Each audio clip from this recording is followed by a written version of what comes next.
السلام علیکم۔ یہ ہے اردو ایکشن ٹیلز۔ آپ سب سے گزارش ہے کہ اس ویڈیو کو لائک اور شیئر کریں اور میرے چینل کو سبسکرائب کریں۔ یہ ہے شوکت صدیقی کا سنسنی خیز ناول جان گلوس۔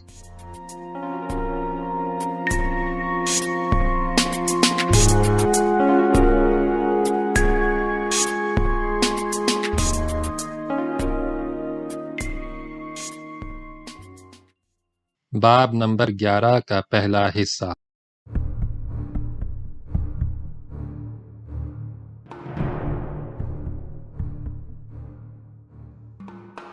لالی ایک لکو دک میدان کے نشیب میں آہستہ آہستہ بڑھ رہا تھا۔ یہ دریائے بیاس کی قدیم گزرگاہ سے نکلنے والا بڈھا تھا جو کسی زمانے میں مشرق سے جنوب کی جانب بہتا تھا۔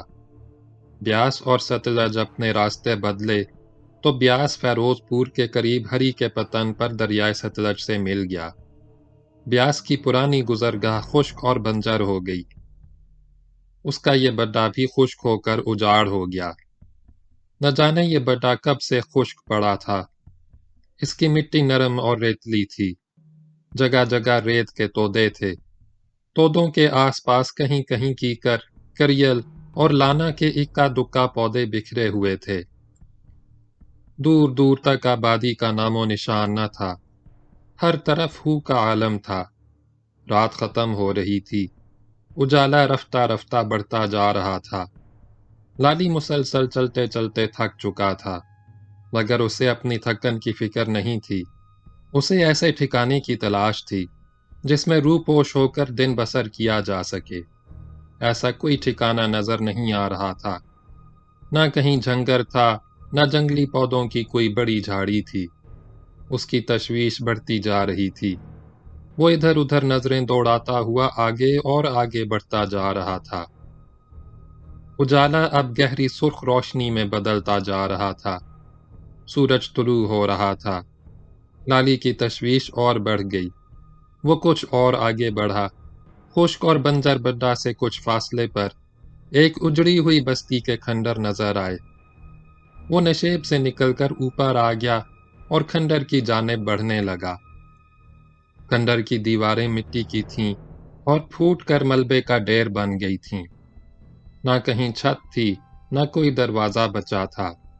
صرف اونچی اونچی دیواریں تھیں اور خود رو پودوں کی جھاڑیاں تھیں۔ لالی کو یہ کھنڈر غنیمت نظر آیا۔ وہ اس میں ٹھہر کر دن گزار سکتا تھا۔ اس نے چوکننا نظروں سے ادھر ادھر دیکھا، آگے بڑھا اور کھنڈر میں داخل ہو گیا۔ یہ کھنڈر کوئی قدیم گاؤں تھا۔ قحط سالی کے باعث اجاڑ اور ویران ہو گیا تھا۔